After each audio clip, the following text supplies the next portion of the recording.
Friends, இன்றைக்கி நம்ம சேனலில் பார்க்க போகிற வீடியோஸ் என்ன அப்படின்னு பார்த்தீங்கன்னா, ஸ்லைஸ் கார்டில் இருந்து அமௌண்ட்டை பணத்தை எப்படி நம்மளோட பேங்க் அக்கௌண்ட்டுக்கு மூவ் பண்ணுறது அப்படிங்கிற டீட்டெயிலை பற்றி தான் இந்த வீடியோவில் பார்க்க போகிறோம்.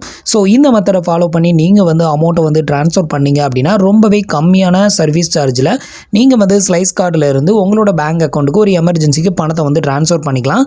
நீங்கள் டைரெக்டாக ஸ்லைஸ் கார்டில் இருந்து ட்ரான்ஸ்ஃபர் பண்ணிங்க அப்படின்னா, அதாவது எமர்ஜென்சி கேஷ் அப்படின்னு ஒரு ஆப்ஷன் இருக்கும். ஸோ இந்த ஆப்ஷனை யூஸ் பண்ணி நீங்கள் மணி ட்ரான்ஸ்ஃபர் பண்ணிங்க அப்படின்னா உங்களுக்கு நிறையா சர்வீஸ் சார்ஜஸ் வரும். ஸோ நீங்கள் எக்ஸாம்பிளுக்கு பார்த்தீங்க அப்படின்னா, இப்போ ஒரு 1000 ரூபாய் நான் ட்ரான்ஸ்ஃபர் பண்ணுற மாதிரி உங்களுக்கு டிஸ்ப்ளே பண்ணுறேன். ஸோ இதுக்கு எவ்வளோ சர்வீஸ் சார்ஜ் வருது அப்படிங்கிறத நீங்களே பாருங்கள். இப்போ பார்த்தீங்கன்னா 1000 ரூபாய் நம்ம ட்ரான்ஸ்ஃபர் பண்ணோம் அப்படின்னா 60 ரூபா சர்வீஸ் சார்ஜ் வருது. அது போக நமக்கு இன்ட்ரெஸ்ட்டும் வரும். ஸோ நம்ம எத்தனை நாளைக்கு நம்ம EMI எடுத்து பே பண்ணுறோமோ ஸோ அதுக்கேற்ற மாதிரி இன்ட்ரெஸ்ட்டும் கொடுப்பாங்க. ஸோ அதையும் சேர்த்து தான் நம்ம பேமெண்ட் பண்ணுற மாதிரி இருக்கும். இந்த மெத்தடை ட்ரை பண்ணாமல் நீங்கள் டேரெக்டாக பேடிஎம்மில் இருந்து பணத்தை மூவ் பண்ணிங்க அப்படின்னா உங்களுக்கு இந்தளவுக்கு அதிகமான சர்வீஸ் சார்ஜஸ் வராது. ரொம்பவே கம்மியான சர்வீஸ் சார்ஜஸில் நீங்கள் ஸ்லைஸ் கார்டில் இருந்து பேடிஎம் மூலமாக அமௌண்ட்டை ட்ரான்ஸ்ஃபர் பண்ணிக்கலாம் உங்களோட பேங்க் அக்கௌண்ட்டுக்கு. ஸோ இப்போ அதை எப்படி அப்படின்னு பார்க்கலாம். அதுக்கு முன்னாடி நீங்கள் இது வரைக்கும் நம்மளோட சேனலுக்கு சப்ஸ்கிரைப் பண்ணலை அப்படின்னா மறக்காமல் சப்ஸ்கிரைப் பண்ணிக்கோங்க. நம்மளோட வீடியோஸ் உங்களுக்கு யூஸ்ஃபுல்லாக இருந்தது அப்படின்னா மறக்காமல் உங்களோட ஃப்ரெண்ட்ஸுக்கும் ரிலேட்டிவ்க்கும் ஷேர் பண்ணுங்கள். ஸோ நீங்கள் இது வரைக்கும் ஸ்லைஸ் கார்டுக்கு அப்ளை பண்ணலை அப்படின்னா ஆல்ரெடி நம்ம ஸ்லைஸ் கார்டுக்கு எப்படி அப்ளை பண்ணுறது அப்படின்னு வீடியோ போட்டிருக்கோம். ஸோ அந்த வீடியோட லிங்க்கும் கீழே இருக்க டிஸ்கிரிப்ஷனில் கொடுத்துருக்கேன். ஸோ அதை ஃபாலோ பண்ணி நீங்களும் அப்ளை பண்ணுங்கள். கண்டிப்பாக உங்களுக்கும் இந்த ஸ்லைஸ் கார்டு அப்ரூவல் ஆகும். ஸோ இப்போ பார்த்தீங்கன்னா அப்படின்னா ஸ்லைஸ் கார்டில் இருந்து அமௌண்ட் எப்படி மூவ் பண்ணுறது அப்படின்னு பார்க்கலாம். இதுக்கு நீங்கள் என்ன பண்ணுங்கள், ஃபஸ்ட்டு பேடிஎம் ஆப்பை ஓப்பன் பண்ணிக்கோங்க. பேடிஎம் ஆப்பை யூஸ் பண்ணி நம்ம அமௌண்ட்டை மூவ் பண்ணோம் அப்படின்னா ரொம்பவே கம்மியான சர்வீஸ் சார்ஜஸில் நம்ம அமௌண்ட்டை மூவ் பண்ணிக்கலாம். இப்போ பார்த்தீங்க அப்படின்னா நான் பேடிஎம் ஆப்பை ஓப்பன் பண்ணியிருக்கேன். இதை ஓப்பன் பண்ணிவிட்டு இதில் பார்த்தீங்க அப்படின்னா பேடிஎம் வாலெட் அப்படின்னு ஒரு ஆப்ஷன் இருக்கும். ஸோ இந்த ஆப்ஷனை கிளிக் பண்ணிக்கோங்க. ஸோ இப்போ பார்த்தீங்க அப்படின்னா பேடிஎம் வாலெட்டில் நீங்கள் எவ்வளோ அமௌண்ட் உங்களோட பேங்க் அக்கௌண்ட்டுக்கு ஒரு எமர்ஜென்சிக்கு மூவ் பண்ண நினைக்கிறீங்களோ அந்த அமௌண்ட்டை இந்த இடத்துல என்ட்ரு பண்ணிக்கோங்க. இதில் ஆட்டோமேட்டிக்காக அமௌண்ட் ஆட் பண்ணுற ஆப்ஷன் இருக்கும். இதை அன்டிக் பண்ணி விட்டுக்கோங்க. ஸோ இப்போ எனக்கு 1500 ரூபா மணி ட்ரான்ஸ்ஃபர் பண்ணணும் ஒரு எமர்ஜென்சிக்கு. ஸோ அதனால் நான் 1500 ரூபா என்ட்ரு பண்ணியிருக்கேன். என்ட்ரு பண்ணிவிட்டு கீழே ப்ரொசீட் டு ஆட் 1500 ருபீஸ் அப்படின்னு ஒரு ஆப்ஷன் கொடுத்துருப்பாங்க. ஸோ இந்த ஆப்ஷனை கிளிக் பண்ணிடுங்க. ஸோ நெக்ஸ்ட் பார்த்தீங்க அப்படின்னா உங்களுக்கு இது மாதிரி தான் பேஜ் ஓப்பன் ஆகும். நீங்கள் already credit card debit card save பண்ணி வச்சுருந்தீங்க அப்படின்னா அதோட டீட்டெயில் இதில் ஷோ ஆகும். ஸோ நீங்கள் இதை செலக்ட் பண்ணிங்க அப்படின்னா அந்த கார்டில் இருந்து அமௌண்ட் ஆட் பண்ணுற மாதிரி இருக்கும்.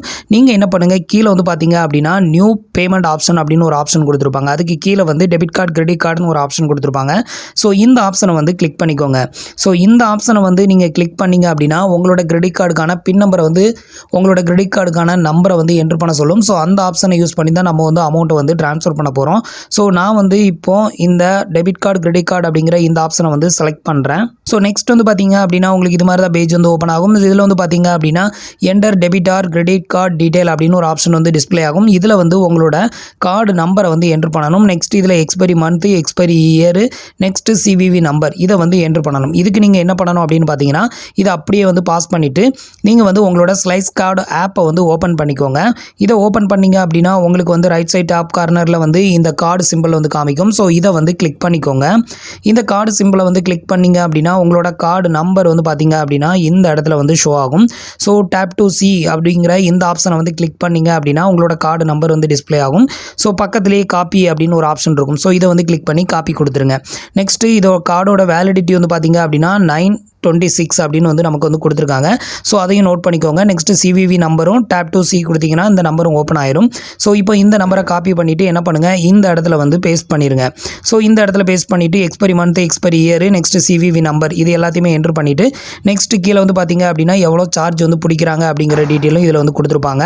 இதுக்கு பார்த்தீங்க அப்படின்னா 3.3% வரைக்கும் உங்களுக்கு சர்வீஸ் சார்ஜ் பிடிப்பாங்க.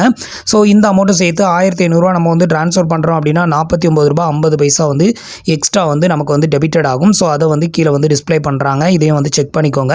நமக்கு 1500 ரூபா ட்ரான்ஸ்ஃபர் பண்ணுறதுக்கு 50 ரூபா நம்மளுக்கு சர்வீஸ் சார்ஜ் பிடிக்கிறாங்க. ஸோ இப்போ என்ன பண்ணுங்கள், பே அப்படிங்கிற இந்த ஆப்ஷனை கிளிக் பண்ணிடுங்க. ஸோ இந்த ஆப்ஷனை கிளிக் பண்ணதுமே நெக்ஸ்ட் வந்து பார்த்தீங்கன்னா உங்களுக்கு இது மாதிரி தான் பேஜ் வந்து ஓப்பன் ஆகும். ஸோ இதில் வந்து பார்த்தீங்க அப்படின்னா உங்களோட ஸ்லைஸ் கார்டு வந்து எந்த மொபைல் நம்பரோட லிங்க் ஆயிருக்கோ அந்த மொபைல் நம்பருக்கு ஒரு ஒன் டைம் பாஸ்வேர்டு வந்து சென்ட் பண்ணுவாங்க. அந்த ஒன் டைம் பாஸ்வேர்டை வந்து இதில் என்ட்ரு பண்ணிவிட்டு பே அப்படிங்கிற இந்த ஆப்ஷனை வந்து கிளிக் பண்ணிட்டீங்க அப்படின்னா உங்களோட ஸ்லைஸ் கார்டில் இருந்து 1550 ரூபாய் டெபிட்டட் ஆகி உங்களோட அக்கௌண்ட்டில் 1500 ரூபாய் வந்து கிரெடிட்டட் ஆகும். ஸோ இப்போ நான் வந்து என்னோட ஓடிபி என்ட்ரு பண்ணிக்கிறேன். இப்போ வந்து பார்த்தீங்க அப்படின்னா நான் வந்து என்னோட ஓடிபி நம்பரை வந்து என்ட்ரு பண்ணியாச்சு. என்ட்ரு பண்ணிவிட்டு இப்போ பே அப்படிங்கிற இந்த ஆப்ஷனை வந்து கிளிக் பண்ணுறேன். ஸோ இப்போ வந்து பார்த்தீங்க அப்படின்னா எனக்கு வந்து 1500 ரூபாய் என்னோட அக்கௌண்ட்டில் வந்து கிரெடிட்டட் ஆயிருச்சு. அதாவது பேடிஎம் வாலெட்டில் வந்து கிரெடிட்டட் ஆயிரும். ஸோ பேடிஎம் வாலெட்டில் இருந்து எந்த ஒரு பேங்க் அக்கௌண்ட்டுக்கும் எந்த ஒரு சர்வீஸ் சார்ஜஸும் இல்லாமல் ஃப்ரீயாகவே நம்ம வந்து மணி ட்ரான்ஸ்ஃபர் வந்து பண்ணிக்கலாம். இப்போ நீங்கள் வந்து எந்த அக்கௌண்ட்டுக்கு ட்ரான்ஸ்ஃபர் பண்ண விரும்புகிறீங்களோ அந்த அக்கௌண்ட்டுக்கு உங்களோட பேடிஎம் வாலெட்லேருந்து ட்ரான்ஸ்ஃபர் பண்ணிக்கலாம்.